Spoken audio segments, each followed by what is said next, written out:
Eli es licenciada en Educación Física y Deportes por la Universidad Abierta Interamericana, tiene un máster en Fisiología del Ejercicio por la Universidad de Barcelona, es bioquímica por la Universidad Nacional de Córdoba, o sea, si hay algo que le sobran son títulos.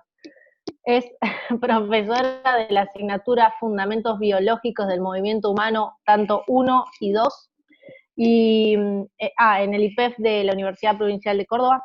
Es profesora asistente del Departamento de Farmacología de la Universidad Nacional de Córdoba y es investigadora asociada en la Universidad del Estado de Arizona.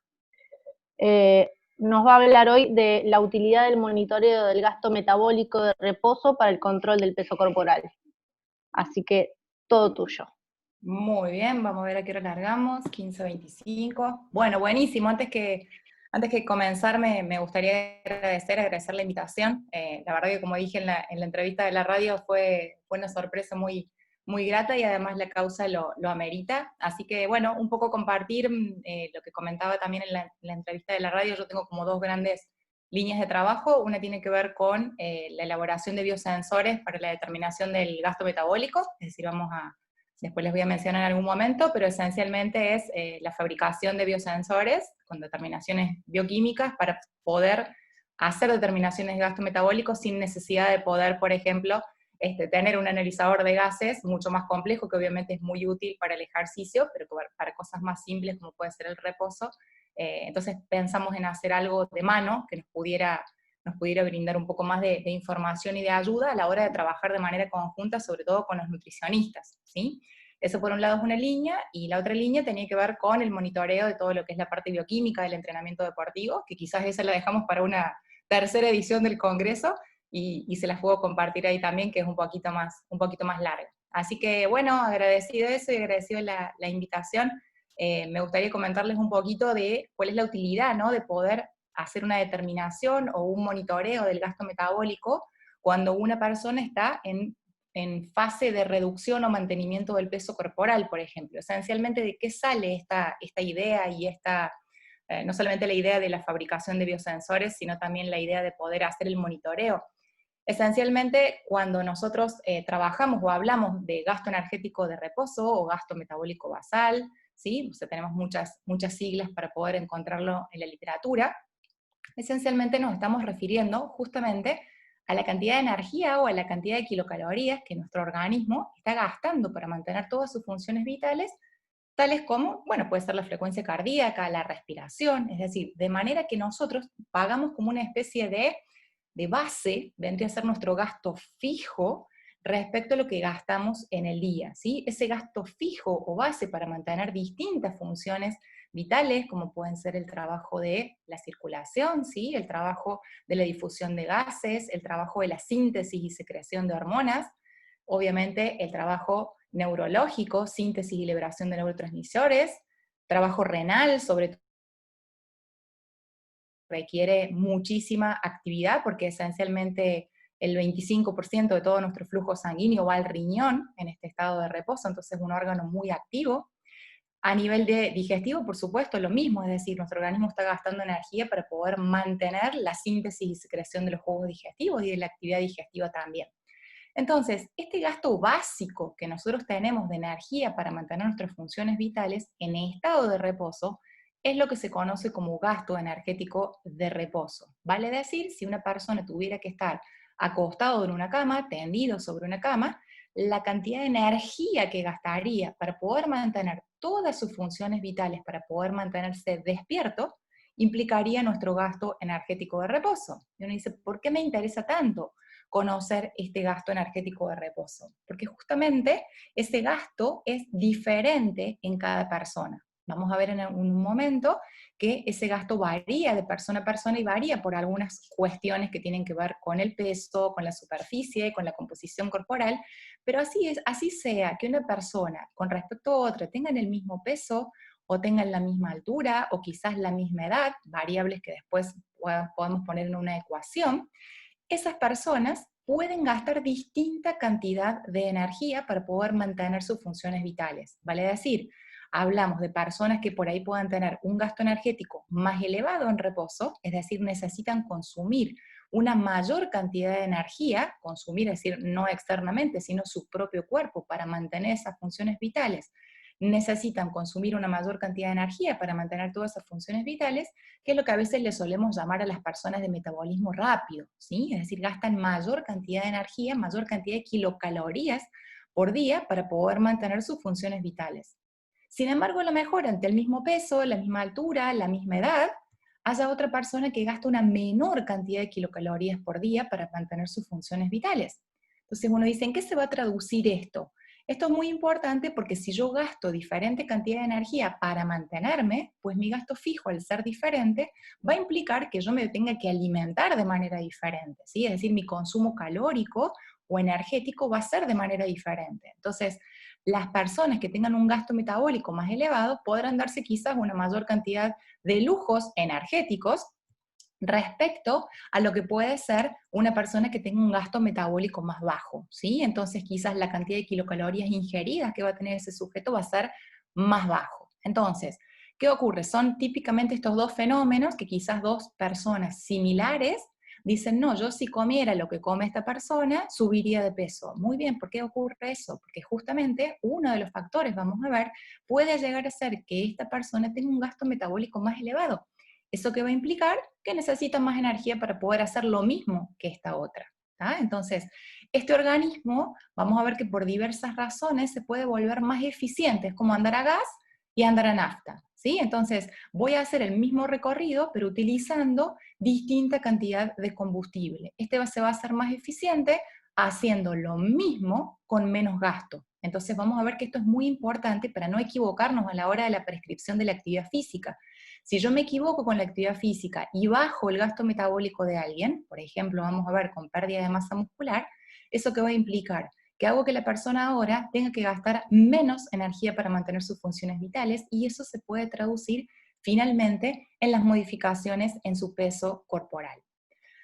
Algunos de los factores que pueden afectar, esto afortunadamente, como les mencioné, varía de persona a persona, pero no es un valor fijo, ¿vale? Es decir, esto puede variar con diversos factores, pero además puede variar en el mismo sujeto con el tiempo. Eso es el beneficio que tiene conocer este gasto metabólico y ver cómo lo podemos modificar, porque de alguna manera una persona que tenga un gasto metabólico bajo, inducido por dietas, inducido por patología o lo que fuere, una persona puede modificar su gasto metabólico, ¿sí? Entonces, por supuesto, ¿cómo me voy a dar cuenta? Necesito monitorearlo, necesito medirlo. Entonces, algunos de los factores que pueden afectar tienen que ver con el peso que tenga la persona, ¿sí? Es decir, la mayor cantidad de masa podría indicar que una persona que tenga más masa necesitaría gastar mayor cantidad de kilocalorías para mantener sus funciones vitales, ¿sí? Son algunos de los factores que se mencionan, pero no quiere decir que todos estos tengan el mismo peso. Ya vamos a ver cuál es el que tiene más incidencia, ¿sí? La masa magra o la masa libre de grasa es uno de los factores que también colabora para que una persona tenga más masa magra o más masa libre de grasa, implica que el organismo tenga que hacer un mayor esfuerzo desde el punto de vista energético, para poder sostener esa masa magra y el intercambio permanente que hay de esos aminoácidos y esas proteínas a nivel muscular. La superficie corporal también, porque evidentemente una persona que tenga una superficie corporal más elevada, más alta, eso implica que tiene un intercambio de calor con el ambiente superior. Entonces, normalmente las personas de superficie corporal más altas suelen tener un gasto metabólico más elevado, es decir, tengo que producir una mayor cantidad de calor para poder producir la temperatura o mantener la temperatura al mismo grado o a la misma cantidad que sostiene otro sujeto que a lo mejor mantiene su temperatura en 36 grados y medio. Entonces, si yo tengo que mantener mi temperatura normal a 36 grados y medio y el sujeto B a 36 grados y medio y yo tengo una superficie corporal más grande, tengo un intercambio de calor con el ambiente más elevado. Entonces, esto implica que el gasto energético de ese sujeto también es mayor. Las hormonas también implican una modificación en el gasto metabólico, pero quiero que tengan en consideración una cuestión. No es que si una persona tiene rangos normales hormonales de T3 y T4, que son esencialmente las hormonas que gobiernan nuestro gasto metabólico, no es que si una persona tiene un valor normal y la otra también tiene un valor normal, pero un poquito más elevado, va a tener un gasto metabólico más elevado. Esto de las hormonas está relacionado con lo siguiente. Si yo estoy con una patología hormonal asociada, ¿sí? No es en sí la concentración normal de hormonas. Si yo estoy con una patología hormonal asociada, por ejemplo, un exceso en la liberación de hormonas tiroideas, ¿esto qué va a implicar? Que las hormonas tiroideas regulan la cantidad de energía que un sujeto gasta en estado de reposo, ¿sí? En el ejercicio es otra cosa porque ese gasto está mayormente controlado por las catecolaminas, ¿sí? Por la adrenalina y noradrenalina, pero en el caso del reposo, las hormonas responsables son estas hormonas tiroideas. Ahora, contrariamente, una persona que tenga una liberación reducida por parte de la tiroides, ¿sí? De hormonas, tenga un caso de hipotiroidismo, lo que va a implicar es que su concentración hormonal es más baja, y esto qué va a significar? Va a significar que esa persona gasta menos energía para poder mantener sus funciones vitales. Entonces, este factor hormonal es importante, pero solamente teniéndolo en cuenta si esta persona tiene una patología hormonal. Si no, en valores normales, la concentración hormonal en valores normales no termina afectando o modificándome ese gasto metabólico con respecto a otra persona, ¿sí? Respecto a la dieta, hay que considerar acá que no es lo que yo como en sí, es un efecto indirecto, no es lo que yo como en sí lo que me modifica mi gasto metabólico, sí puede afectar una medición de gasto metabólico, ¿sí? O sea, si yo, por ejemplo, no regulo la ingesta con la suficiente cantidad de tiempo que lo tengo que hacer en la hora de la determinación del gasto metabólico, eso sí me puede afectar el valor del resultado de esa determinación. Pero acá la dieta está puesta como depende del tipo de consumo alimentario que yo tenga, esto va a afectar finalmente en mi composición corporal y esto puede generar un cambio en mi gasto metabólico. Por tanto, modifico la composición corporal, vamos a ver sobre todo a nivel de masa muscular, y esto lo que va a terminar generando es una modificación en el valor de la energía que yo gasto. Y ahora les voy a mostrar por qué uno está tan interesado en modificar este valor. Uno dice, ¿no hay otras cosas? Sí, las hay, pero el gasto metabólico tiene mucho peso, mucha incidencia sobre mi gasto energético total. El embarazo, claro, es otra situación en la cual tenemos un gasto metabólico modificado, específicamente porque hay un aumento en las necesidades metabólicas del feto también. Entonces, no es que acá mamá tiene que comer por dos, esto tiene que quedar claro, sino que el tipo de sustratos que se van a ingerir en ese momento de la gestación, porque habrá otros nutrientes que en ese momento son más importantes, pero acá obviamente va a aumentar el peso de la mamá, va a aumentar el peso del feto, sobre todo en el último trimestre del embarazo. Entonces, esto también, el consumo alimenticio que va a tener la madre, también va a poder modificar, no he puesto nada en esta representación, pero hay un estudio que hizo la Universidad del Estado de Arizona sobre mujeres embarazadas y cambios en el gasto metabólico, el cual es muy interesante porque también es otra manera de poder seguir a la mamá en cuanto a su ingesta necesaria durante ese periodo que es muy particular. Las drogas y los medicamentos también pueden afectar el gasto metabólico, por eso cuando uno hace una determinación tiene que consignar qué es lo que está tomando la persona y la dosis que está incorporando, de modo que esto no pueda afectar, por ejemplo, un gasto metabólico sobre todo más elevado, ¿sí? Y el ejercicio lo ponemos acá, ¿por qué? Porque vamos a ver que no es cualquier tipo de ejercicio que puede modificar mi gasto metabólico. Específicamente vamos a ver que el tipo de ejercicio vinculado a la sobrecarga es aquel que va a producir modificaciones en cuanto a mi masa magra y puede generar cambios en el gasto metabólico de una persona. Entonces vamos a ver la incidencia y el peso que tiene este trabajo de sobrecarga a la hora de la prescripción del ejercicio. Entonces, ¿por qué es importante esto? Nosotros mencionamos hace un ratito distintos factores, ¿no? El peso, la composición corporal y la tendencia, si bien es cierto, que a medida que va aumentando la cantidad de masa, la masa corporal, también va aumentando el consumo energético. Sin embargo, vamos a ver después que si se comparan modificaciones en el peso respecto a la cantidad de masa magra, termina teniendo más peso la masa magra respecto al peso corporal total. Es decir, es verdad que una persona con un peso corporal más elevado va a tender a gastar mayor cantidad de energía, pero lo más importante de ese peso corporal en sí no es el peso corporal total, sino que es la composición corporal que tenga ese peso, ¿sí? Esencialmente hay una relación bastante buena en relación a la masa libre de grasa respecto a ese gasto metabólico basal. Por lo tanto, una manera de poder sostener o incrementar mi gasto metabólico es permitiendo el incremento de la masa magra, ¿sí? Entonces, dos personas con el mismo peso y diferente masa magra van a tener diferente gasto metabólico, ¿sí? Sin embargo, dos personas con similar masa magra van a tener similares gastos metabólicos, ¿sí? Estoy indicando que de los dos componentes, el peso corporal total o la composición corporal, el valor que más afecta sobre el gasto metabólico tiene que ver con el tipo de composición que yo tenga, es decir, con la masa libre de grasa, en su medida con la masa muscular. ¿Y por qué ponemos tanto el ojo en este gasto energético diario? Justamente porque si nosotros hacemos una valoración respecto al gasto energético total que vamos a tener, ¿sí? Ahí como GET, nos vamos a encontrar que ese gasto energético total que vamos a tener diariamente va a estar constituido esencialmente por lo que la persona gaste en estado de reposo, ¿sí? Mi gasto energético de reposo, la termogénesis inducida por los alimentos, que quiere decir la cantidad de energía que nosotros vamos a gastar o invertir en el momento de hacer la digestión de esos sustratos, y luego también la actividad física, ¿sí? Yo acá puse la forma resumida de ese gasto energético total.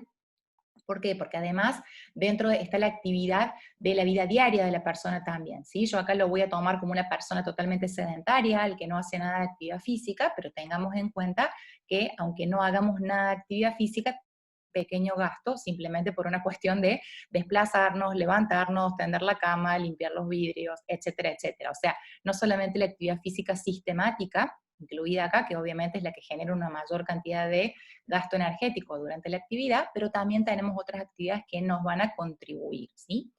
Entonces, ¿por qué es tan importante cuando yo hablo de este gasto energético de reposo y la incidencia que tiene en este gasto energético total de la persona? O sea, yo dije recién, el gasto energético tiene que ver con la cantidad de kilocalorías o energía que una persona gasta para mantener sus funciones vitales. ¿Por qué eso es tan importante? Bien, es muy importante porque si analizamos ese gasto energético total, del total de energía que nosotros gastamos, mi gasto energético de reposo, o gasto metabólico basal, o Resting Energy Expenditure, lo pueden encontrar con las siglas REE, tiene un valor porcentual de entre el 60 o el 75% de mi gasto energético total.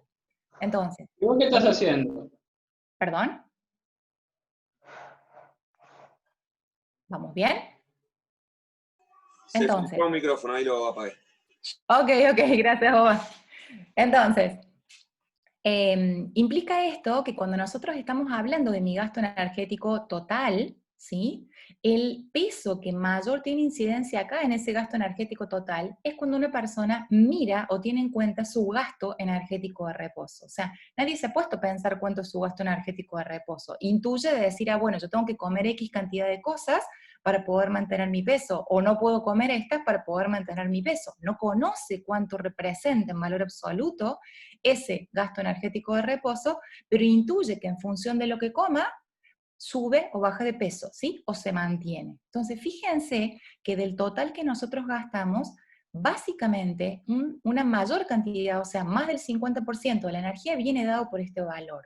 El valor de la termogénesis de los alimentos es un valor bastante estable, fijo, ronda el 10 o el 12% de ese valor calórico total, ¿sí? Y la actividad física entre un 15 y un 25. O sea, esencialmente, ¿de qué va a depender esto? De la cantidad de energía que yo gaste y, por supuesto, lo que yo pueda comer, pues va a depender esencialmente de dos grandes factores. Uno, de mi gasto energético de reposo, que afortunadamente lo podemos cambiar, pero también, obviamente, dentro de los componentes de esta ecuación, la actividad física también me va a incidir para que yo pueda mantener o subir o reducir mi peso corporal. Ahora, fíjense que de estos dos factores que estarían teniendo peso, obviamente que la actividad física, no hablo de un deportista, ¿sí? Porque tiene una mayor cantidad de horas invertidas en este aspecto, pero en especial de una persona simplemente que haga actividad física para la salud, es un valor que es reducido respecto a mi gasto energético total. O sea, estamos hablando de un pequeño porcentaje que me está afectando a mi gasto energético total, en especial si no lo hacemos todos los días, ¿sí?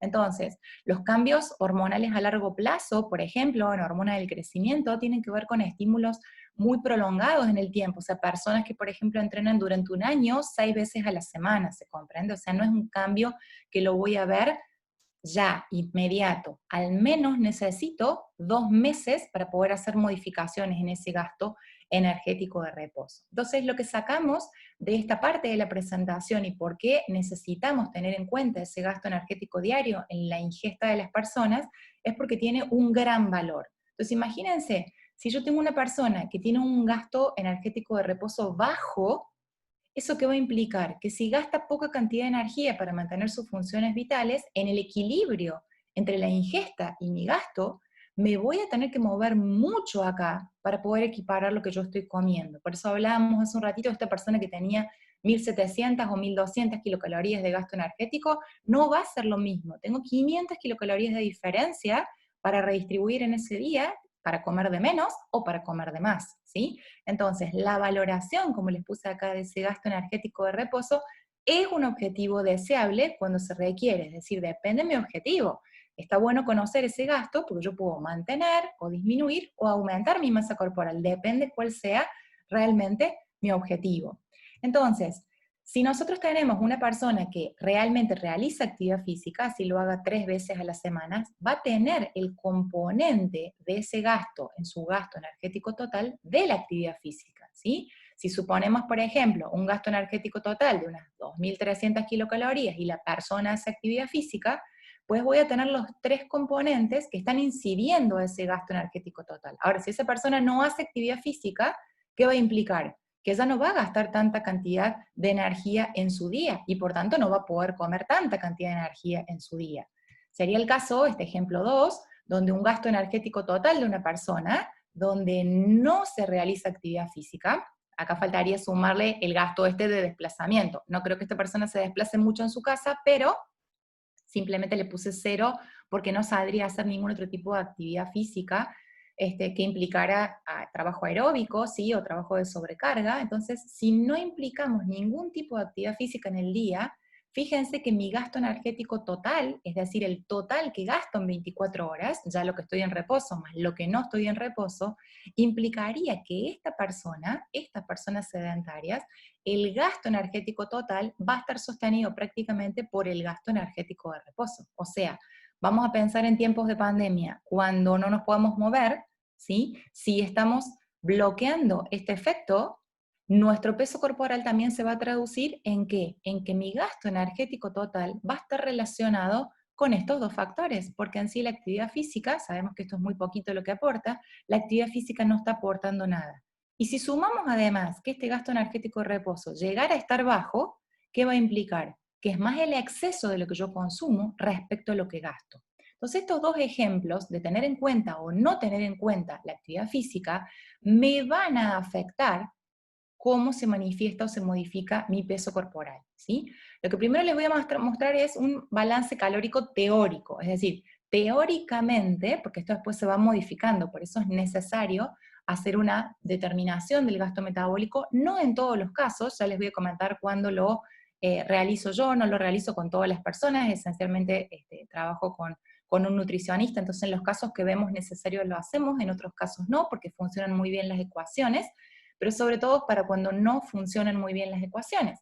Entonces, ¿qué implicancia va a tener para mi peso tener en cuenta este balance entre la ingesta calórica y el gasto energético? ¿Sí? Acá tendríamos nuestro gasto energético total, ¿sí? Dijimos que en un gasto energético total, que estábamos basados en 3 componentes, el metabolismo, ¿sí? O el gasto metabólico, la termogénesis inducida por los alimentos y la actividad física, ¿sí? Entonces, si en esta balanza equiparamos este gasto frente a mi consumo, a mi ingesta, ¿sí? Esta balanza se mantendría equitativamente estable, en tanto que mi peso corporal, teóricamente, como estamos poniendo acá, teóricamente sería como un balance perfecto entre ¿qué? Entre este componente de la ecuación, que es la ingesta energética, ingesta en kilocalorías, menos que le tengo que restar a lo que yo como, justamente lo que yo estoy gastando. Muy bien, si yo lo que estoy gastando están incluidos los 3 componentes, mi gasto metabólico, la termogénesis y la actividad física, pues entonces me voy a poder dar quizás el lujo de poder comer un poquito más, si es que yo quiero mantener mi peso corporal. Ahora bien, si este componente no lo tengo, como pasamos con el caso 2, ¿sí? Acá el componente de la actividad física no lo tenía. Entonces, esencialmente, mi gasto energético total va a estar dado por ese componente que no tengo, ¿sí? Entonces, ese peso corporal o el resultante de ese peso corporal va a tener que ver con lo que yo ingiero, ¿sí? Menos, ahora sí, mi gasto metabólico, la termogénesis que prácticamente es estable, y este componente no está. Entonces, si pensamos en una época donde nos estamos moviendo poco, o nos movemos poco, o nos movemos menos que antes, ¿qué es lo que ocurre? El peso va a tener fluctuaciones, porque si yo sigo ingiriendo lo mismo, pero ahora no me muevo, tengo menos para restar a este primer componente. Entonces acá pensamos en lo siguiente, ok, tengo que modificar o la ingesta o tengo que modificar el gasto. Entonces, en este gasto va a ser muy importante que para que no se no se caiga este gasto metabólico de reposo, el mantenimiento, vamos a ver, de la masa magra. ¿Por qué es importante tener en cuenta este equilibrio? Esto le vamos a cambiar, no pensemos en un equilibrio estático, de que ingesta menos esto es el peso. Eso puede ocurrir en momentos iniciales de un plan, por ejemplo, alimentario, ¿sí? Normalmente, cuando se comienza algún plan alimentario y se establece la cantidad de energía en kilocalorías que va a ingerir la persona, la cantidad de nutrientes repartidos en distintos tipos de nutrientes en esa dieta, estimamos que vamos a tener una pérdida aproximada de peso, ¿sí? Ahora bien, entonces, inicialmente en este estadio 1, donde tenemos un X peso, ¿sí? Un mantenimiento de ese peso, venimos a ese peso con esa consulta, ¿qué es lo que va a ocurrir? Si nosotros modificamos, entonces, un componente como puede ser la ingesta, porque en esa balanza que tenemos ingesta por un lado y por otro lado tenemos el gasto, ¿sí? Dentro del gasto, el peso más importante era de mi gasto metabólico basal. ¿Puedo hacer actividad física? Sí, por supuesto puedo hacer y eso va a contribuir.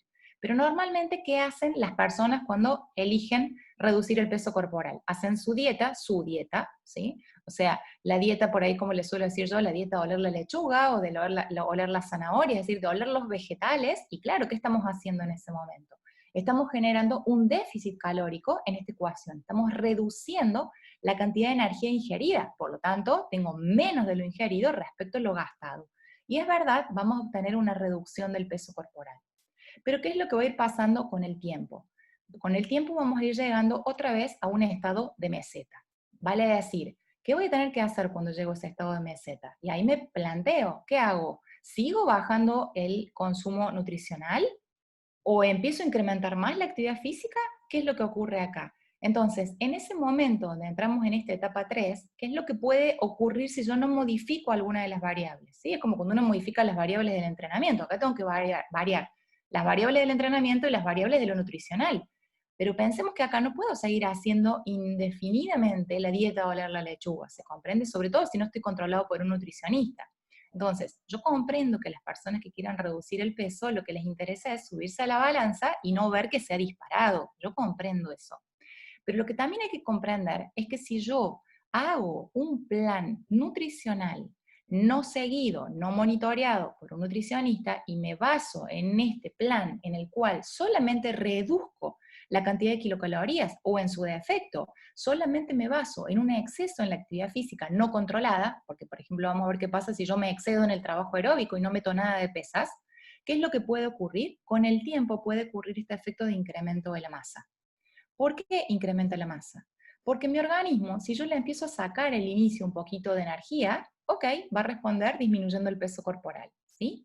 Ahora bien, si yo sigo generando este estímulo, no ingesta, no ingesta, no ingesta, o sea, una dieta hipocalórica durante un tiempo prolongado, o un exceso en la actividad física, pero ya sabemos que la actividad física no más del 25% en una persona que no sea específicamente deportista, o sea, no es que va a tener una gran incidencia, la tiene, pero no va a tener una gran incidencia. No me puedo gastar en la actividad física en una sesión que salga 1000 kilocalorías. En cambio, con la dieta sí lo puedo modificar. Por supuesto, no es lo más recomendable, porque ¿qué es lo que va a hacer el organismo con el paso del tiempo? Va a disminuir su gasto energético de reposo. ¿Qué significa esto? Que si yo empiezo a azotar, por así decirlo, a mi organismo, es decir, lo empiezo a castigar con este excesivo o esta cantidad baja de kilocalorías en la dieta, mi organismo también se defiende. ¿Cómo se defiende? Se vuelve más eficiente. ¿Y cómo se vuelve más eficiente? Va reduciendo su gasto energético de reposo. Antes gastaba 1200, pues ahora va a gastar 1000. ¿Qué implica eso? ¿Qué implica que yo gaste 200 kilocalorías menos en un gasto energético? Implica que ahora voy a tener que comer o 200 menos o voy a tener que ganar 200, gastar 200 de más. ¿Por qué? Porque si no, lo que voy a generar es un aumento del peso corporal.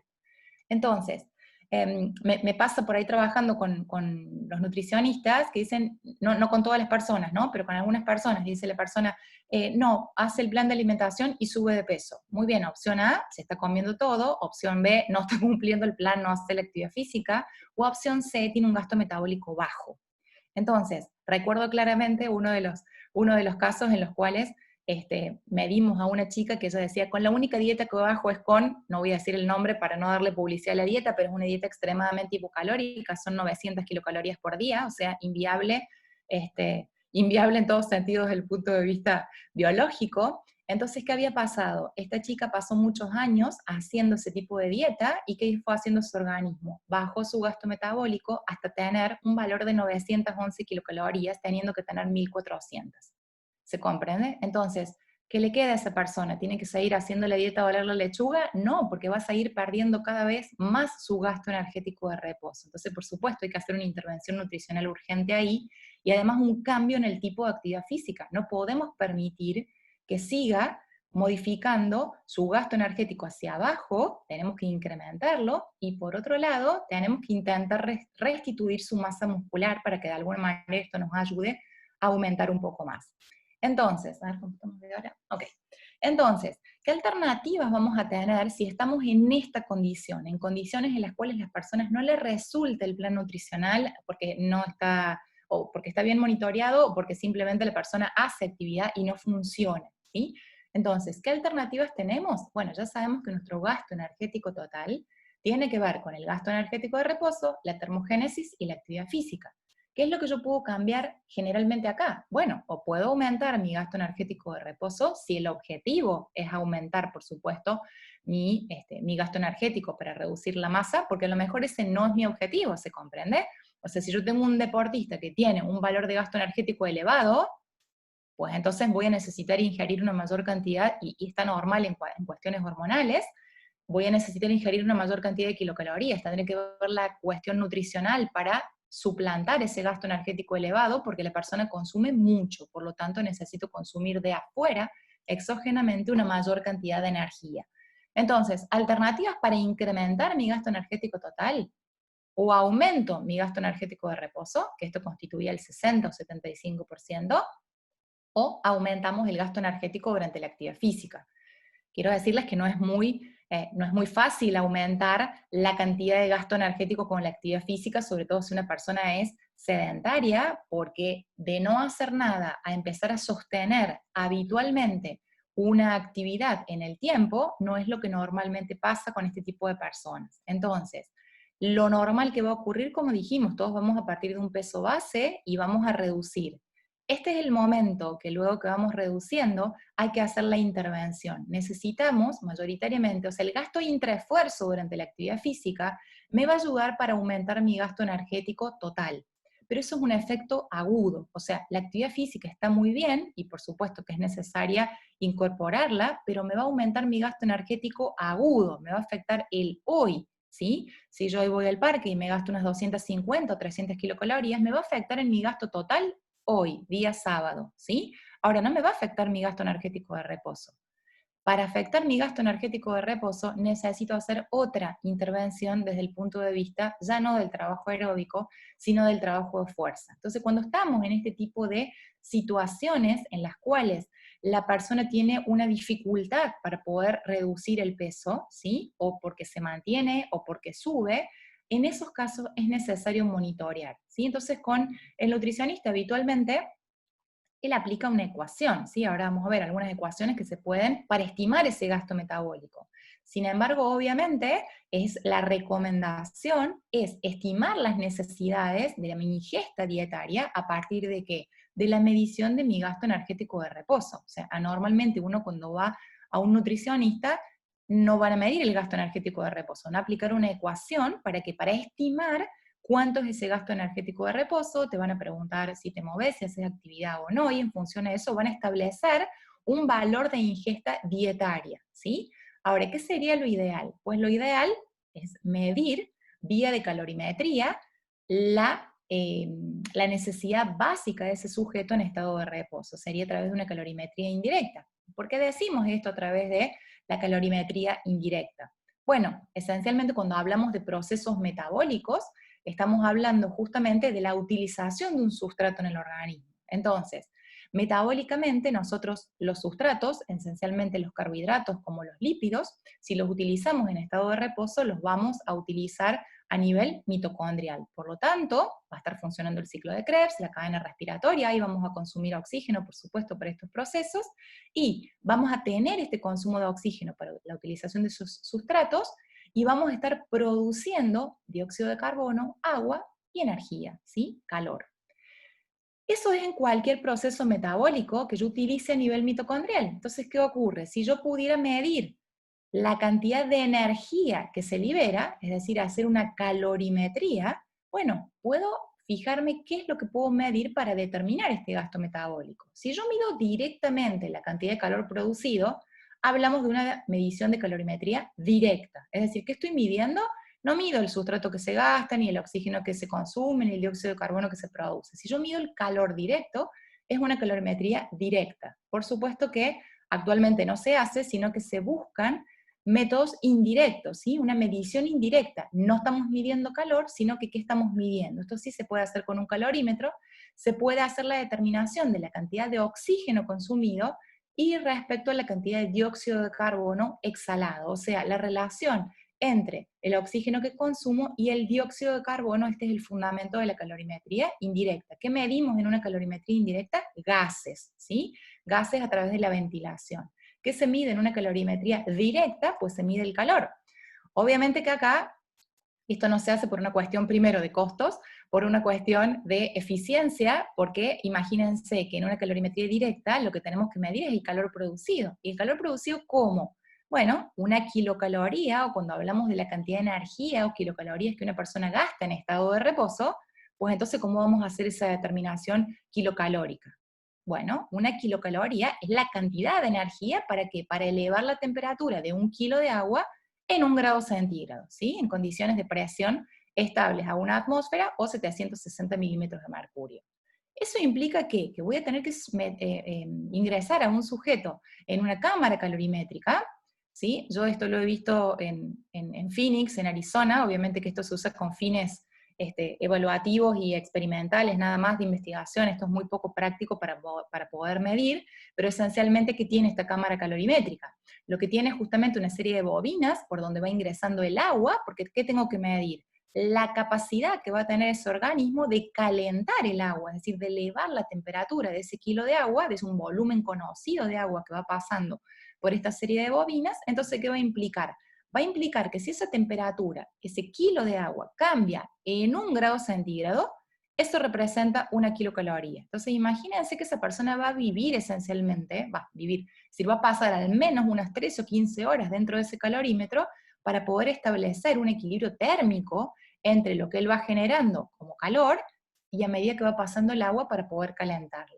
A su vez, por supuesto, vamos a tener que absorber el dióxido de carbono, la humedad, vamos a tener que ir sacando esto de esta cámara calorimétrica para medir. O sea, esencialmente es muy complicado poder hacer una determinación directa de calor, pero así comenzó todo, es decir, las cámaras calorimétricas que empezaron con animales, empezaron siendo de este estilo, o sea, se llevaba mucho tiempo para poder utilizar una determinación con este calorímetro. Entonces, por eso se accedió a la determinación del gasto metabólico a través de calorimetría indirecta, es decir, podamos medir la cantidad de oxígeno consumido, por supuesto a través de los gases exhalados, y del dióxido de carbono. Entonces, la calorimetría indirecta, yo necesito medir gases, ¿sí? No todos los dispositivos tienen sensores para medir oxígeno y para medir dióxido de carbono. Ya les voy a mencionar cuál es la diferencia de poder tener para los dos gases.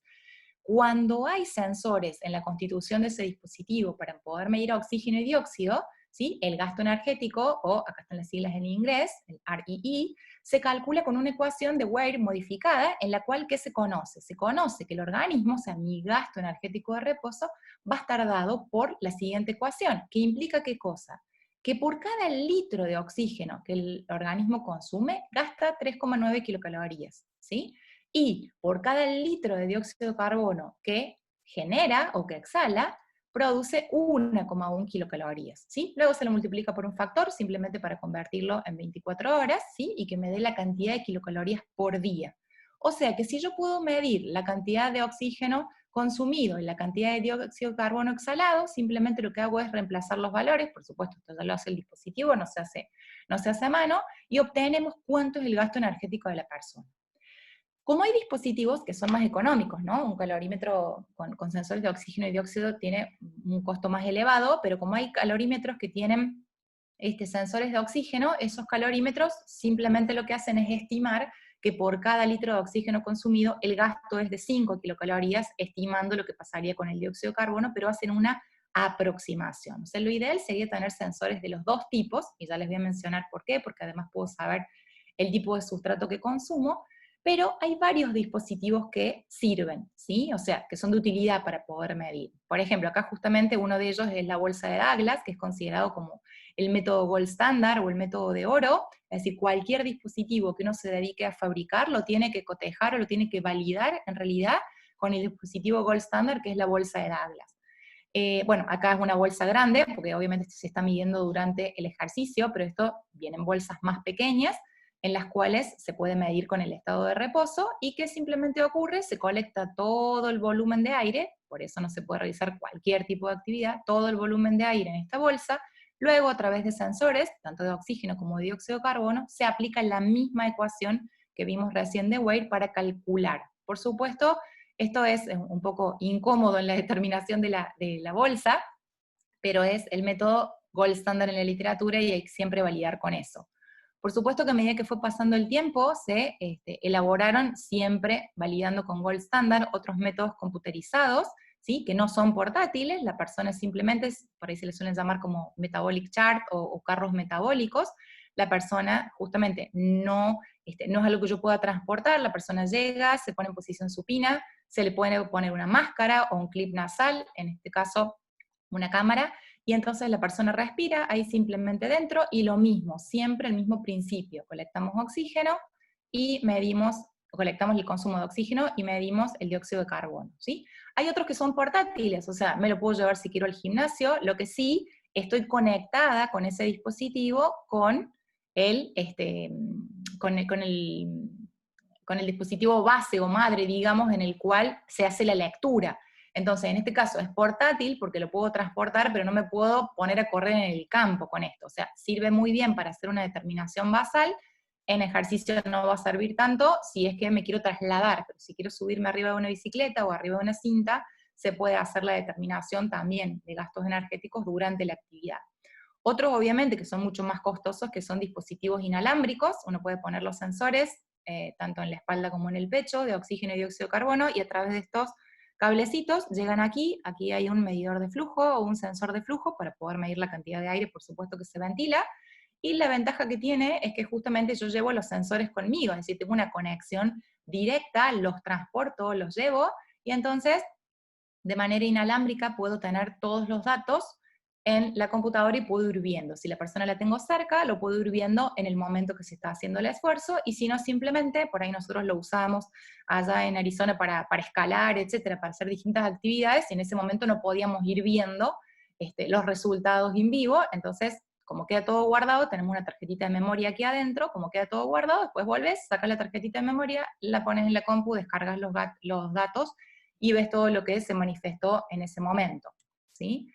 Después tenés otros dispositivos, estos son los que son más económicos, por supuesto, porque solamente van a servir para medir reposo, ¿sí? Los dispositivos de mano o handheld devices, hay muchos dispositivos, BodyGen, MedGen, Breezing, hay una gran cantidad de dispositivos de mano que justamente son dispositivos más pequeños, o sea, acá el medidor de flujo o analizador de flujo permite solamente colectar volúmenes de 20 litros, entonces nos permite solamente medir en estado de reposo, otros que se pueden usar como máscaras también, pero tienen el mismo objetivo, llevan un sensor, y en ese sensor obviamente se va haciendo la determinación, depende del método, si es fluorométrico o colorimétrico, se va haciendo la determinación de cómo reaccionan los gases, tanto oxígeno como dióxido de carbono, con esos reactivos. Entonces aplicamos la ecuación de Weir y medimos, ¿sí?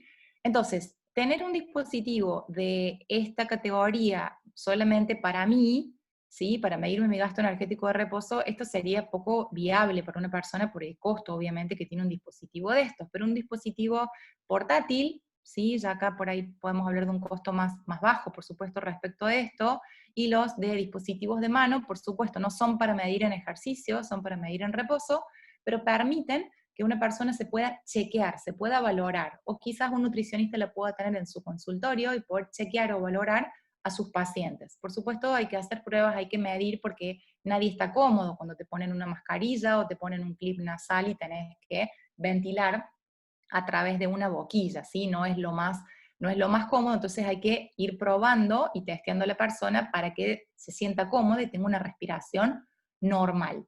Cuando uno compara el tanto hacer calorimetría directa con calorimetría indirecta, ¿sí? Obviamente Adwater y Rosa fueron los que se dedicaron a trabajar mucho con calorimetría directa, y cuando hicieron comparaciones, fíjense que tuvieron durante 40 días a hombres viviendo dentro de un calorímetro, y cuando hicieron esas determinaciones por medir calor directo versus la calorimetría indirecta, la verdad es que encontraron muy poquita diferencia respecto a ambos métodos. Entonces, como el error que encontraron ellos es muy bajito, pero en general en la literatura se reportan errores del 1 o del 2%, se decide en la actualidad justamente a hacer determinaciones a través de calorimetría indirecta porque es mucho más práctico, mucho más económico y se requiere menor cantidad de personas trabajando, ¿sí? En una cámara calorimétrica se necesita muchísima cantidad de personas trabajando en ese dispositivo, ¿sí? En cambio, en las calorimetrías indirectas es mucho más sencillo.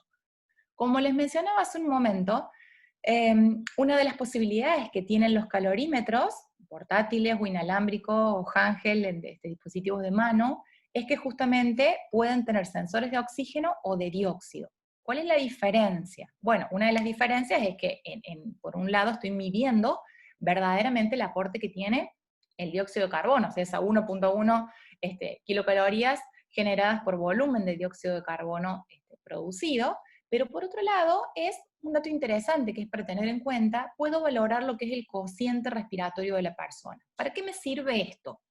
A ver, si yo tuviera una persona en la cual le valoro su gasto metabólico y tiene unas 1200 kilocalorías, quizás a otra persona le valoro el mismo gasto metabólico y también tiene 1200 kilocalorías. Entonces no tengo diferencia entre los gastos metabólicos.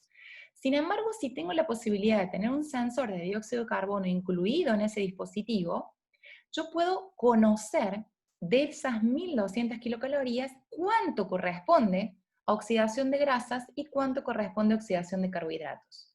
Vale decir, dos personas que gasten 1200 kilocalorías para mantenerse vivas en estado de reposo, quizás una gasta 60% de energía a partir de los lípidos y la otra gasta 60% de energía a partir de los carbohidratos. Entonces, obviamente que esto también va a modificar su composición corporal.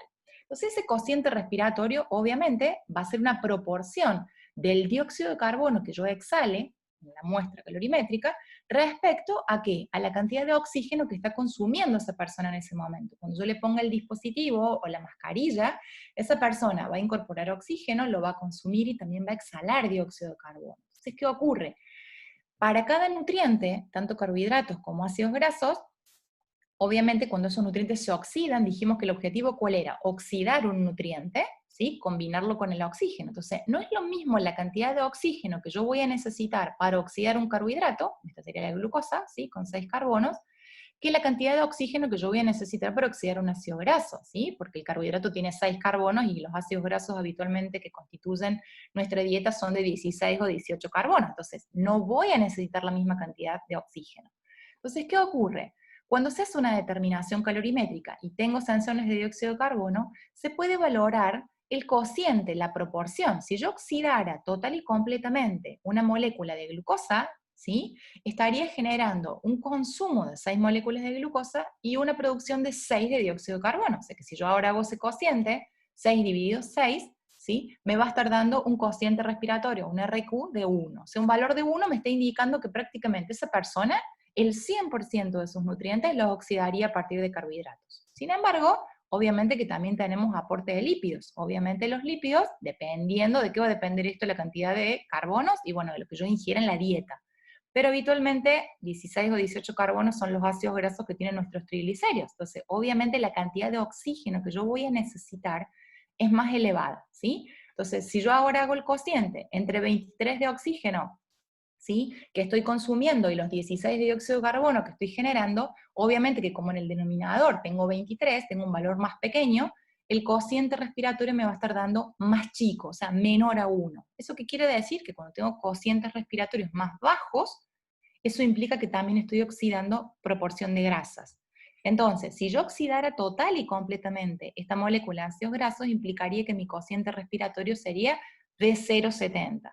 Pero habitualmente, o sea, lo que estamos viendo acá es que mientras más elevado sea el cociente respiratorio de la persona, esto se puede valorar tanto en reposo como en ejercicio, pero como estamos hablando de reposo, más predominio va a tener el uso de carbohidratos en esa persona y menos de grasa. Entonces, si acá miramos en una planillita, ¿qué implicaría? Si a mí me dan un valor, vamos a hacer de cuenta, 1200 kilocalorías de gasto energético diario, con un cociente respiratorio de 0,70, eso implicaría que el 100% de mi energía está dada por las grasas, lo cual es un poco complicado, ¿sí? No es muy común esto. Ahora, si me diera un cociente respiratorio de 1, como estamos viendo acá en coloración rojo, implicaría que el 100% de la energía la estamos obteniendo a partir de los carbohidratos, ¿sí? Yo como tengo un calorímetro portátil me lo mido en diferentes condiciones, entonces no es lo mismo medírmelo a la mañana en ayunas que medírmelo después de comer. Por supuesto hay un protocolo para medir y como les mencioné hace un ratito, lo que yo ingiero puede incidir en el gasto energético de la persona, entonces acá se ve muy bien. Normalmente las personas que tenemos no tenemos ni 0,70 ni 1, tenemos un gasto metabólico mixto, ¿sí? O sea, un gasto metabólico de 0,85 implica que prácticamente estamos oxidando una mezcla de sustratos, 50 y 50. Ahora, si tengo una persona, por ejemplo, que le mido y tiene 1200 kilocalorías de gasto metabólico y un cociente respiratorio de 0,77, implica que la cantidad de carbohidratos es baja, ¿sí? Y prácticamente el 77 o 78% de su valor energético está dado por las grasas. Sin embargo, si esa persona no tiene 0,77 y tiene 0,90, pues entonces acá al revés, ¿sí? Va a tener prácticamente un 71% de aportes de carbohidratos y en menor medida una proporción de grasas. Se me está acabando la batería, denme un momentito.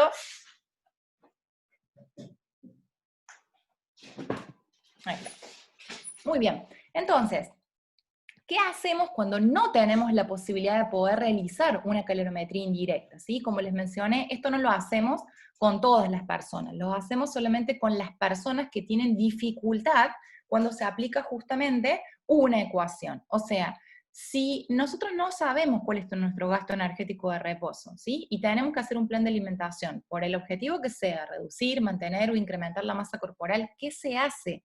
Lo que habitualmente hacen los nutricionistas en el consultorio es estimarlo, ¿sí? Entonces, viene una persona, como mencionamos recién, le estiman su gasto energético como aplicando una ecuación. Entonces, acá hay que, sobre todo por eso les mencionaba, cuando uno hace un plan de alimentación, lo más adecuado es consultar justamente con un nutricionista. Primero, porque es la persona idónea para eso, para hacer un cálculo, para estimar cuánto es mi gasto energético, y además porque va a poder aplicar una ecuación adecuada. O sea, en la literatura hay muchas ecuaciones, se van a encontrar con una, ¿sí? Esta es la más popular, no es la más recomendada, la de Harriet Benedict no es la más recomendada, sobre todo si se usan mujeres, tiene un valor de sobreestimación del gasto energético, y esto es importante porque justamente si yo sobreestimo cuánto gasta una persona, le voy a estar dando más alimentos, y eso que va a repercutir en su peso corporal, ¿sí?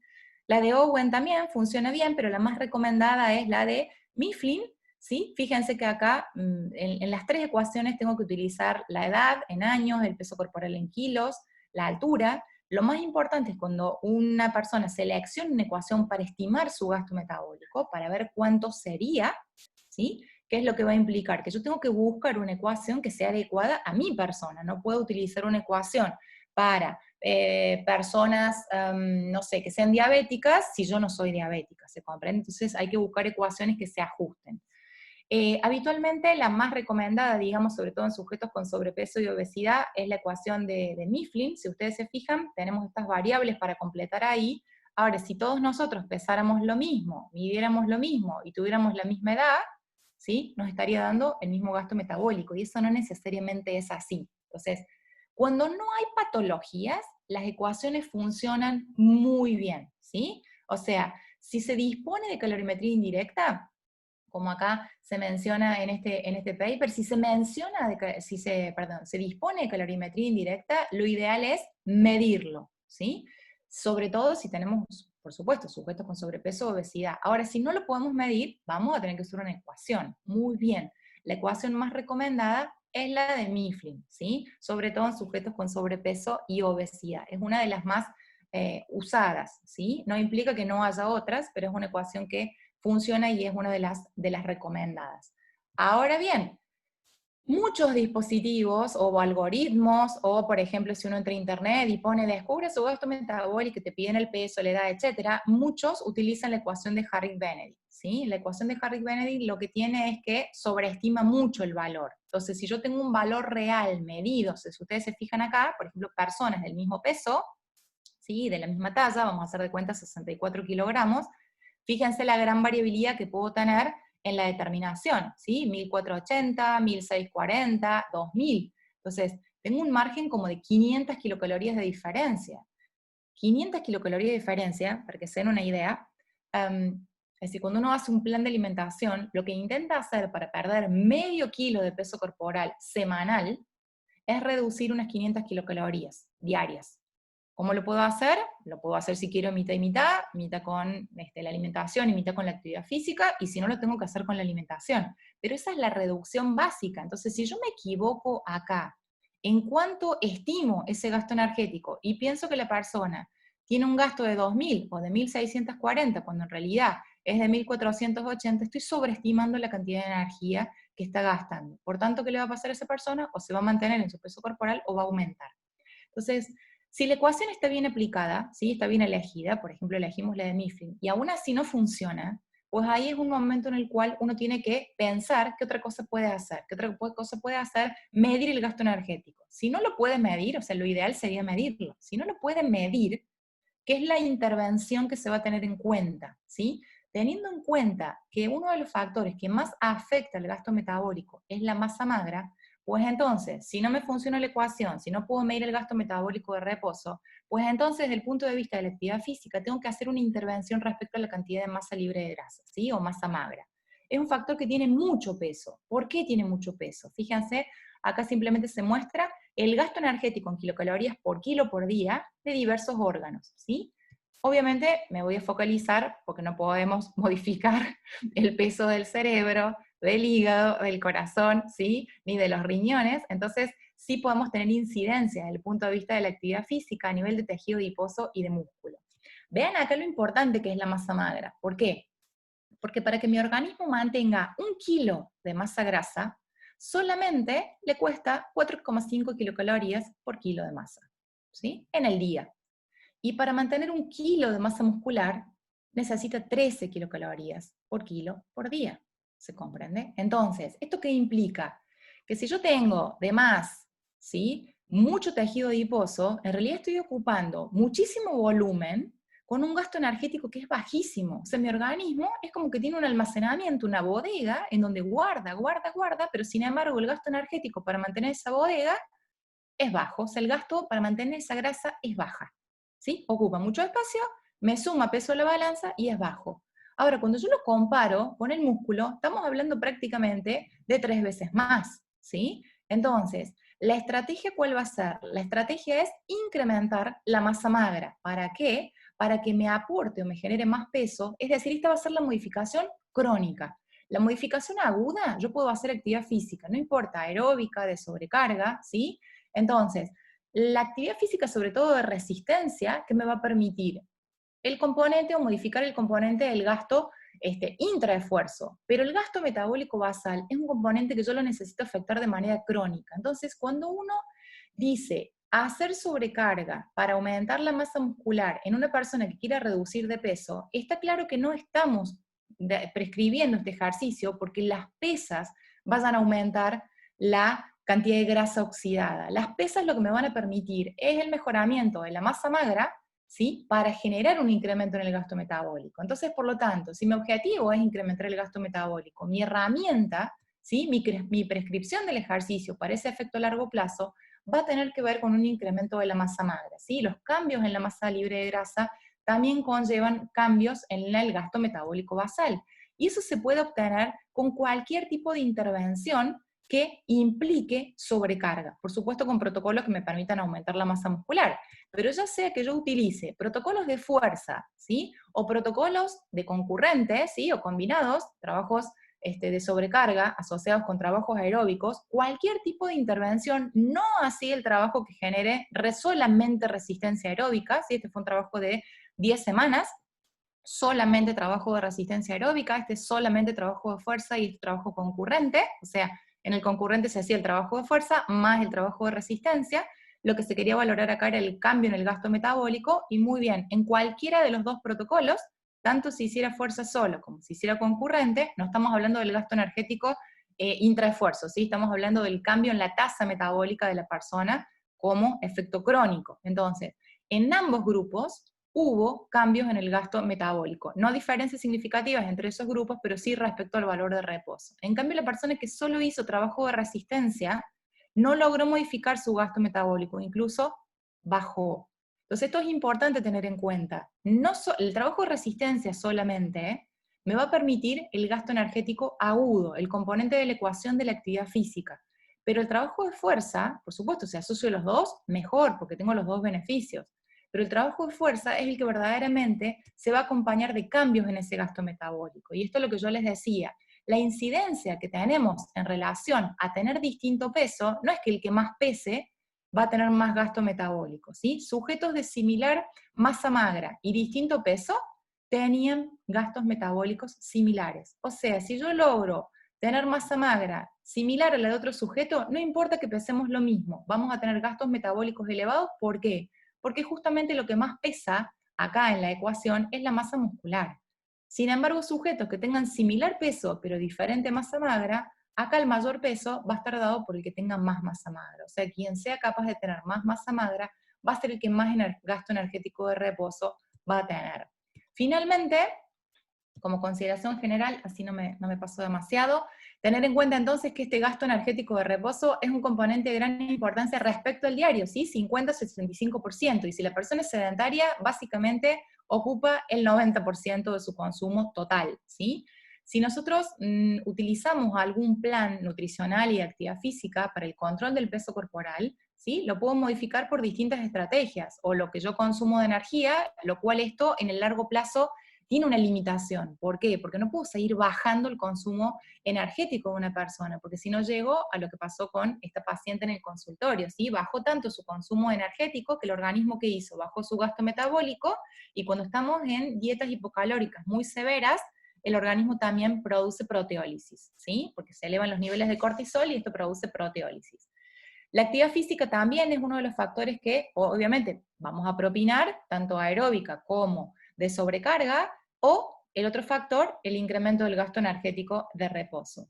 ¿Las ecuaciones sirven? Sí, son de ayuda para estimar el gasto energético. No es que sí o sí tengo que valorar el gasto energético en todas las personas. Si lo tuviera como servicio, por supuesto que lo hago, me da una estimación mejor, pero si no, puedo usar ecuaciones. Ahora, si yo uso una ecuación y me doy cuenta que no me está funcionando, me tengo que poner a ver. Normalmente, por ahí en mis estudiantes cuando doy clase me dicen, no, profe, porque yo, no sé, hago actividad y no bajo, ¿qué tendría que hacer?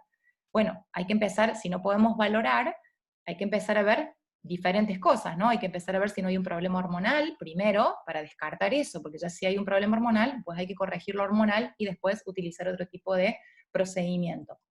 Pero las ecuaciones son útiles, o sea, hay que tener en cuenta que son útiles siempre y cuando no haya condiciones fisiopatológicas preexistentes. Vale decir, si la persona no es hipertiroidea o hipotiroidea, generalmente la ecuación me va a funcionar bastante bien. Si está en una condición fisiopatológica como esta, bueno, ahí vamos a tener que o seguir o monitorear desde el punto de vista bioquímico, y si no, vamos a tener que agarrar por el lado de las variables de la actividad física. En el caso de la calorimetría indirecta, es una posibilidad que nos permite determinar qué cosa, nuestro gasto energético de reposo, y si además tenemos sensores de oxígeno y dióxido de carbono, podemos determinar el cociente respiratorio y saber exactamente, a lo mejor para la misma persona que hoy a lo mejor gasta 1200, quizás de acá a un tiempo gasta 1200, pero tiene un cociente respiratorio diferente. Entonces esto va a indicar que la persona también está oxidando una proporción de grasas diferente, ¿sí? Y como objetivo, obviamente, y para prescripción del ejercicio, siempre preservar la masa magra. O sea, ya sea para nivel deportivo o no deportivo, la preservación de la masa magra es como el objetivo base, ¿sí? Es de gran importancia a la hora de ese control del peso corporal o el incremento o el mantenimiento del peso corporal. O sea, la pérdida de masa magra sería como hasta un fracaso fisiológico, porque estamos perdiendo el sitio metabólico en el cual oxidamos, el sitio metabólico en el cual producimos potencia. Entonces la pérdida de masa magra es básicamente un gran fracaso para estos puntos. Bueno, espero no haberme ido mucho, no, me fui 4 minutitos nada más, no sé cómo estamos, Ana, de tiempo, si hay alguna preguntita, yo no estoy mirando, voy a dejar a ver. Hola, ¿cómo estás, Eliana? Acá Anita me avisó que justo tuvo un problema en la casa. ¿Cómo cambiaste, Anita? Sí, cambié un poquito. 3 veces más grande que Anita. De tamaño, no de cerebro. Difícil. Bueno, Bueno, mirá, ahí salieron un par de preguntas, Eliana, que te las voy a hacer. Buenísimo. Dicen, Cristian, si existe alguna interferencia hormonal metabólica que aún aumentando la masa muscular no se aumente el gasto energético. Si aún aumentando la masa muscular no se aumente el gasto energético. Mirá, normalmente si nosotros aumentamos la masa muscular, ¿sí? También tuvimos posibilidad de poder medir, por ejemplo, fisiculturistas. El gasto metabólico es extremadamente alto. No voy a tocar la cuestión hormonal de ellos, porque obviamente que tienen una utilización de sustancias exógenas que por ahí lo que hacen además es potenciar este gasto metabólico, ¿sí? Pero más allá de eso, si nosotros normalizamos por kilogramo de masa corporal, el gasto metabólico incluso en ellos es más elevado que 13 kilocalorías por kilo. Normalmente, me parece que la interferencia iba por otro lado de lo que dice Cristian. En lo que es gasto metabólico, la relación es, te diría que está casi lineal. Si nosotros vamos aumentando la masa muscular, necesitamos cada vez mayor cantidad de kilocalorías para poder sostener esa masa muscular. Es como decía recién, es como tener una bodega en la cual puedo tener 2 kilos de grasa o 2 kilos de masa magra. Pues la de masa magra me genera un mayor gasto simplemente porque los aminoácidos y las proteínas permanentemente se están recambiando, ¿sí? Y eso genera un gasto energético. Entonces, desde ese punto de vista la relación es casi lineal en cuanto a gasto. Lo que le puedo decir a Cristian en cuanto a la interferencia, no sé si a lo mejor él estará pensando en lo que hablábamos hace un ratito de concurrente, sí, por supuesto, en cuanto a señalizaciones intracelulares, puede haber interferencia de acuerdo a cómo yo abordo la organización de ubicar el trabajo de sobrecarga antes o ubicar el trabajo de sobrecarga después, ¿sí? Del trabajo aeróbico. Pero es simplemente por una cuestión de las señalizaciones intracelulares, ¿sí? Por la cascada de señalización intracelular. Pero eso, mientras vos no termines produciendo una caída en la masa muscular, que es lo que pasaba, por ejemplo, solo con los trabajos de resistencia, en el largo plazo se ve manifestado en el gasto metabólico. Por eso, por ahí cuando uno le dice a la persona, sobre todo a los hipotiroideos que suben de peso o no pueden bajar, cuando les decís lo de pesas, te dicen que no. ¿Sí? Inmediatamente que no. Y sin embargo, cuando vos trabajas al menos 2 meses con ese tipo de protocolos, al menos un cambio en 100 kilocalorías notas. ¿Sí? Entonces hay una relación ahí vinculante entre esos factores. Bien, y ahí salió otra pregunta, que es una pregunta que también te quería hacer yo. Últimamente está de moda hacer publicidad de esos polvitos mágicos, de vidas de hierba para no mandar publicidad, o de uno, claro, los polvitos fitness que nos están haciendo creer que son mágicos. ¿Qué opinión tenés a causa de todo esto? Como bioquímica. A mí lo que me parece muy interesante es cuando uno hace ese tipo de, no voy a decir si es apropiado o no apropiado, creo que cada persona por ahí tiene que sacar sus propias conclusiones. Lo que sí quiero que tengan en cuenta es el fenómeno placebo, ¿sí? O sea, el efecto placebo es un fenómeno bastante interesante. Yo hice mi trabajo de tesis con suplementación con creatina en un equipo de fútbol, y era muy interesante porque los que eran placebo, inmediatamente, por ejemplo, en la hora de la ingesta decía, profe, no me puede dar doble porque me siento que estoy con todas las pilas y a full, y el pibe era placebo, ¿se comprende? Entonces, es muy importante las creencias de la persona y lo que le depositemos, la confianza que le depositemos. Por supuesto estamos hablando de, vamos a decirle, polvitos adecuados, ¿no? Nada, ninguna interferencia con ninguna hormona, ni agentes anorexígenos, nada de eso, ¿no? Ahora bien, hay cosas que tienen beneficios ergogénicos, ¿sí? Pero que pueden funcionar quizás en el corto plazo.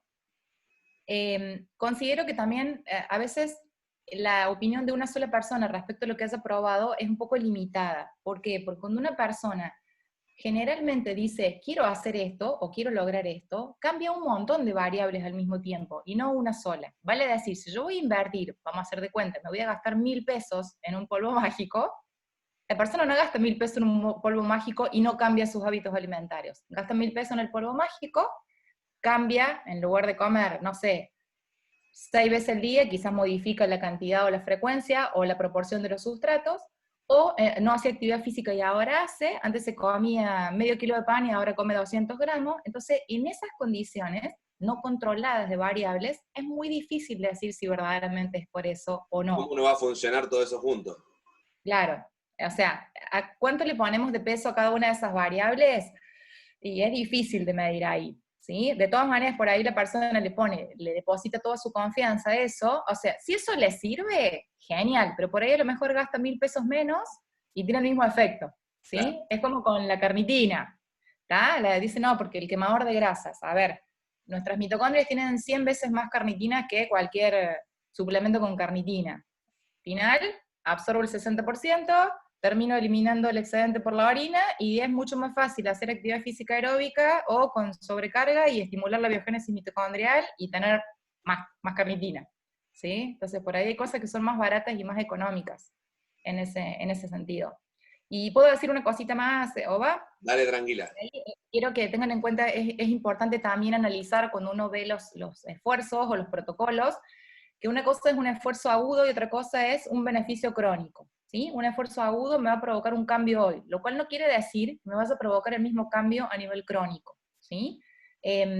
Por ejemplo, ejercicios con o sin ingesta, o ejercicios con o sin ayuno, tienen muy buenos beneficios a nivel de oxidación de grasas a nivel agudo, pero cuando se comparan los trabajos 8 semanas después, o 6 semanas después, por ejemplo, el efecto en la pérdida de masa magra es similar. Entonces la pregunta es, si me genera similares beneficios, si yo lo uso para eso, no me estaría aportando demasiado. Ahora, por supuesto, hay otros beneficios que también me aportan ese tipo de esfuerzos, que obviamente yo tengo que ponerme a ver si este es mi objetivo o no. O sea, si me interesa gastar más o menos glucógeno, si me interesa sintetizar más rápido o menos rápido glucógeno, o la biogénesis mitocondrial, etc. Ahí uno tiene que ampliar un poco más la cabeza en el tipo de intervención que va a hacer. Me fui, ¿no? Buenísimo, Eliana. Igual justo, como te decíamos al principio, tenemos el break después, así que nos podíamos... listo, no hay problema. Están saliendo un montón de preguntas y no sé cómo venís de agenda. Hasta las 45 me podría quedar, hasta las 50 máximo, porque a las 5 tengo que salir. Dale, 5 minutos más, dale. No, un poquito más, podemos hacer a las 50 tengo que cerrar la pantalla. Dale, si no, y aprovechamos al máximo entonces. Ya que salió el tema y justo están preguntando, un breve resumen de esto de los ayunos intermitentes, de en qué favorecería, en qué sí, en qué no, y con qué objetivo, obviamente, que siempre es lo que depende. Bien, voy a separar dos cosas ahí, ya que trabajo con un nutricionista y lo respeto ampliamente, voy a separar dos cosas. Uno es, voy a hablar desde el lado de profe, ¿no? No desde el lado nutricionista porque no lo soy. Entonces, uno es una intervención nutricional, como puede ser los ayunos intermitentes, que eso implica ¿qué cosa? Separar con determinada cantidad de horas la última ingesta respecto a la ingesta siguiente, ¿sí? Eso es una intervención nutricional.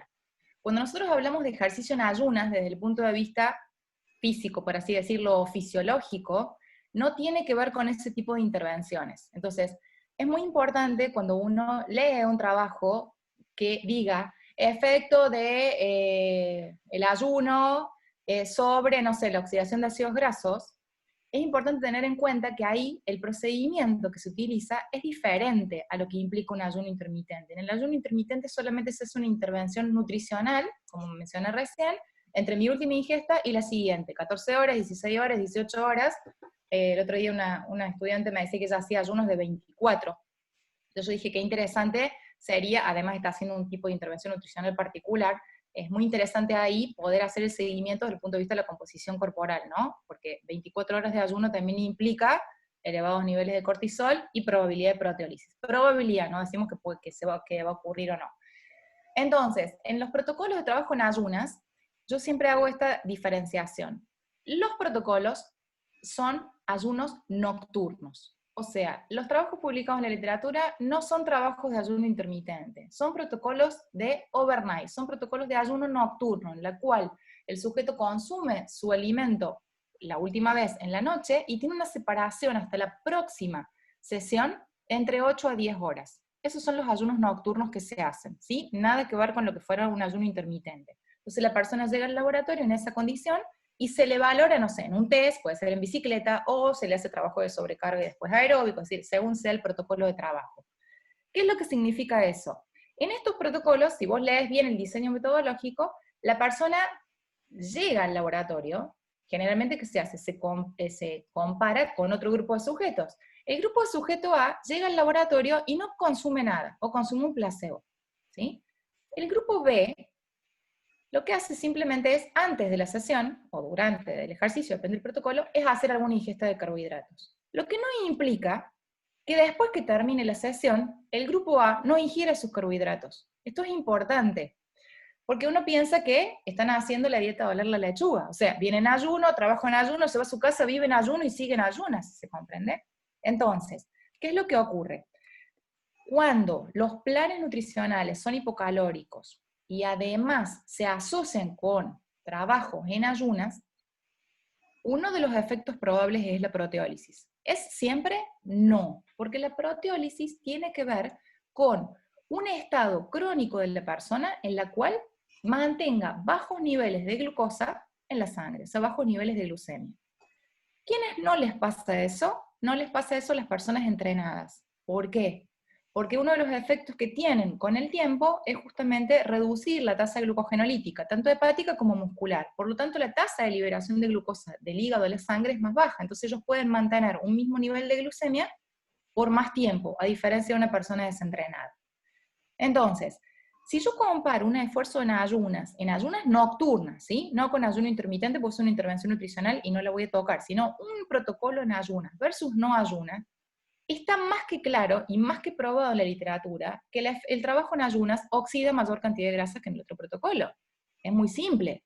A ver, si los dos nos subimos a un avión y viene la aeromoza y nos da un brunch, algo para comer, una colación, y vos tenés tu brunch guardado en la mochila, yo te pregunto a vos, ¿vos qué comés? ¿Lo que te da la azafata o lo que tenés guardado? ¿Sí? Comés lo que viene de afuera, ¿está? Y guardás lo tuyo. Muy bien, el cuerpo hace exactamente lo mismo. Cuando yo estoy en una condición de ayuno y no le doy nada, pues el cuerpo usa lo propio. Si yo estoy haciendo un protocolo y ahora le doy algo, ¿qué hace el cuerpo? Usa lo de afuera primero. O sea, fantástica elección para una persona que necesite utilizar en una actividad prolongada carbohidratos. Es el fundamento de las bebidas deportivas, ¿verdad? O sea, dar una bebida para que justamente se utilice una mayor cantidad de carbohidratos aportados por la bebida y preserve mi reserva de glucógeno. Entonces, lo que está clarísimo es que un trabajo de ayuno nocturno, o sea, un trabajo físico posterior a un ayuno nocturno, oxida mayor cantidad de grasas.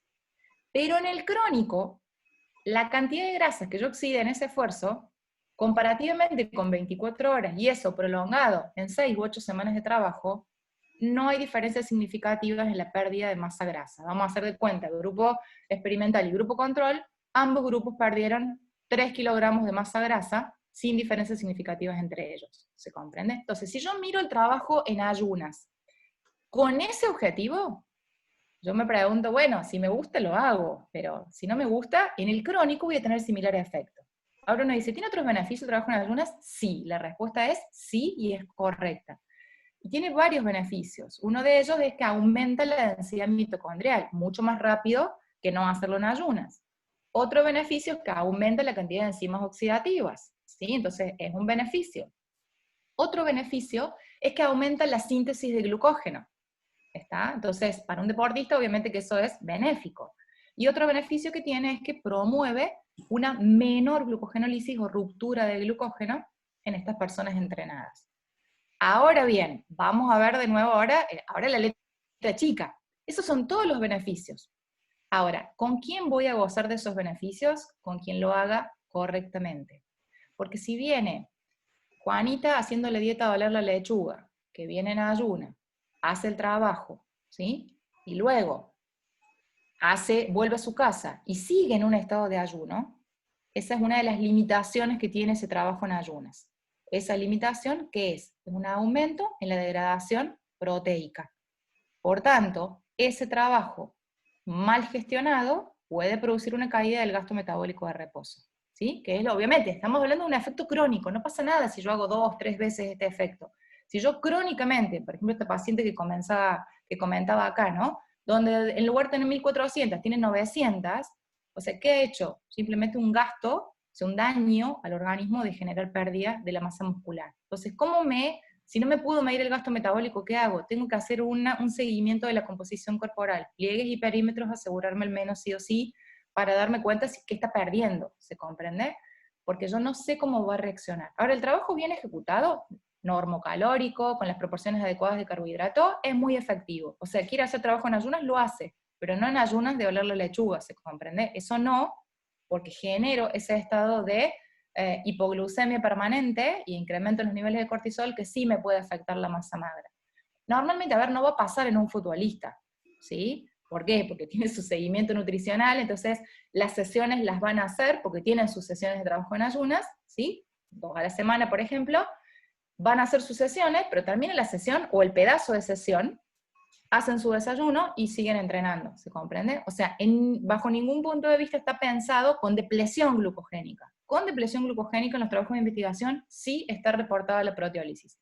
Sin depresión glucogénica, la proteólisis es casi nula, ¿se comprende? O sea, con cuidado se puede hacer y le sacamos el jugo y los beneficios. Sin cuidado, de acá a 8 o 10 meses, nos va a costar cada vez más bajar de peso porque el gasto metabólico seguramente ha caído, ¿sí? Me quedan 4 minutos. Buenísimo, Eliana. Esos 4 minutos, aprovechémoslo para agradecerte, para decirte que estamos más que contentos de tu predisposición, para empezar tarde y encima para quedarte un rato más, que sabemos que la agenda muchas veces aprieta. La verdad que un lujo de... Bueno, la próxima les comparto la del monitoreo bioquímico, que es otra área en la cual trabajo específicamente en fútbol y también aporta mucho al monitoreo, como este además, monitoreo nutricional, etcétera, aporta mucho. Así que bueno, lo más importante es la aplicabilidad, sean cautos a la hora de prescribir y hacer cosas, eso esencialmente. Y bueno, como siempre digo, ¿no? Una sola cosita no determina ni el rendimiento ni el resultado en una persona, el resultado en sí en masa corporal, por ejemplo, ¿sí? Tengo que hacer una combinación de variables para que la sumatoria de esa combinación de variables tenga un resultado más positivo y más benéfico. Bueno, un placer haber estado y haber podido compartir, y bueno, nos estamos encontrando. Te tomo la palabra para esa segunda ponencia. Dale, dale. La tercera edición. En la tercera edición nos encontramos. Muchísimas gracias, Eliana.